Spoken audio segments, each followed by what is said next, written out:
функционира, зошто немаме јавно мислење, зошто нема никаков фидбек на инаку првокласни скандали. Доаѓаме до таа тајна мрежа, до тајната полиција, која на единствената комунистичка партија служала за тој систем таков, но таа продолжи да живее и да биде во служба на една група од Социјалдемократскиот сојуз.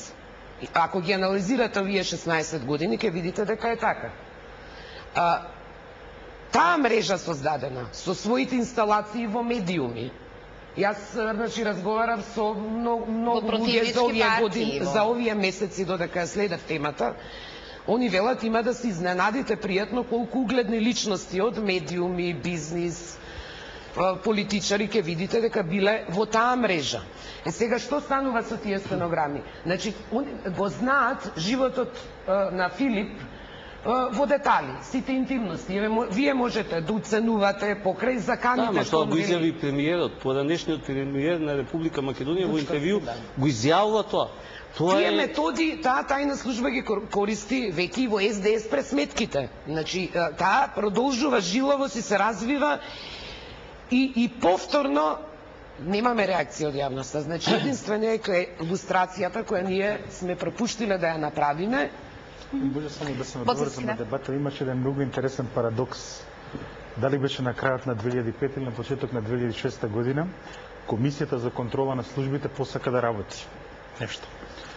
И замислете, од службите им беше доставено да пополнат безбедносен прашалник за да добијат безбедносни сертификати. Значи, замислете, безбедносен сертификат можеме да добијам јас како државен службеник, можеме да добијам јас како истражувач кој што сака некоја архивска граѓа да употребува. Ама не постои безбедносен прашалник и сертификат за пратеник, народно избран, што треба да ја контролира службата.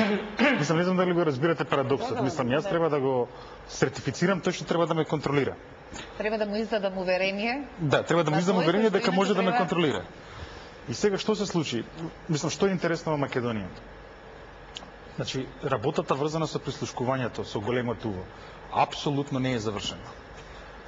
Во демократски општества, кога се отвара некоја афера, на крајот имаме продукт. Тој продукт е најчесто многу една вака дебела книга и во таа дебела книга е опишен начинот на кој се прислушкувало, линија на командите, кој бил инволвиран со имиња, со презимиња, кога течеле документите, како течело овој заговор и така натаму.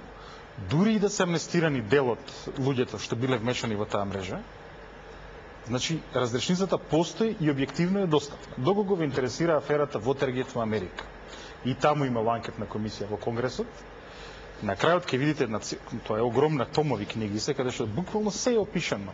Тоа го направила самата комисија. Него како мал куриозитет, својата политичка кариера како демократски стафер во таа комисија почнува Хилари Клинтон. Мислам, само кај нас има комисии без стафери. Мислам, пратениците работат со еден секретар кој што е стручно лице, а немаат свој луѓе кои што ги користат како експерти или како идни политичари на крајот на краштата. И сега тоа е трагедијата. Мислам, имате пак некој концентрат. А инаку системот веќе не е тоталитарен и тоа е големата трагедија. Во Македонија системот можеби најфино може да се опише како еден вид на зрел султанизам.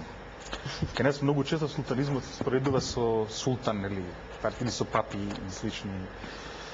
Султанизмот уште Макс Ватикан султанизмот го пише уште Макс Вебер во својата книга, станува збор за еден специфичен систем каде што значи буквално тој султанот не го интересираат граѓаните затоа што тоа од нив не зависи. Туку султанот буквално го интересира дворот околу него и полугите на моќта и на влијанието и на парите. Токму од тие причини ние овдека во емисија можеме да бидеме тотално неинтересни за јавноста, да дебатираме со саат и ништо не се случи. Меѓутоа и како оно што ќе почне да му загрозува моќта на султанот, односно влијанието, парите и моќта да почне да му влегува во играта, тој ќе биде загрозен. Сега зрелиот султанизам пропаѓа најчесто кога е